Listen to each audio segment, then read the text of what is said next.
Some people just want to be left alone because they've just seen so much stuff that torments them. You know, they've had to kill people that they didn't want to kill. War is not a good thing.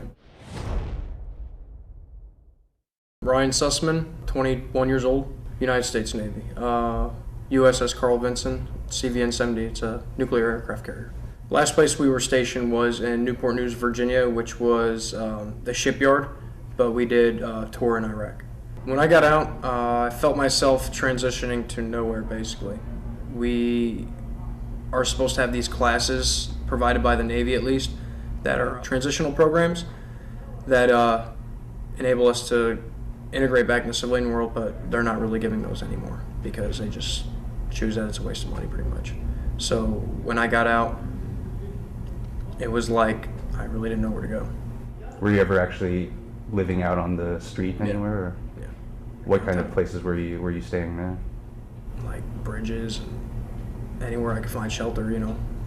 If you have 150,000 beds, which they have a night, that's enough to take care of the homeless veteran population. If you have $37 billion for homeless veteran problems, I don't know whether that's enough or not. If it isn't, we need more. But that's not, Bill, that's not right. The $37 billion is not for homeless veterans. It's for Veterans Affairs for medical. That's not dedicated to homeless veterans. No, that's right. It's across the board, but it's still an enormous amount of money. What do you think are some of like the major kind of challenges facing homeless veterans? Everybody turning their back on us. When we integrate back into society, or at least attempt to, there's nothing there for us. Up to 90% of homeless vets are addicted or mentally ill. It's mostly because of addiction and mental illness, something politicians can do little about. When we come back, they're like, okay, we're pretty much done with you. That's what like little kids do to dogs. You know, you have them as a puppy and you love them to death, but when they grow up, you know, you don't really want them anymore. We feel disassociated, pretty much. We just don't feel right being in society anymore, I'd say.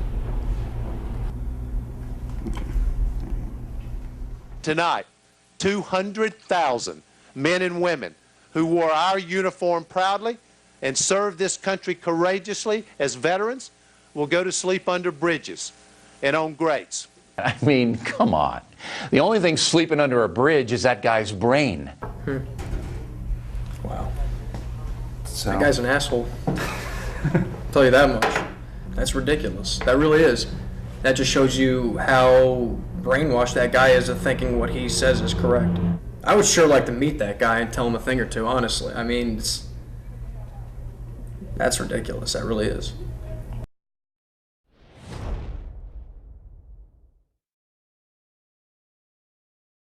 Psst.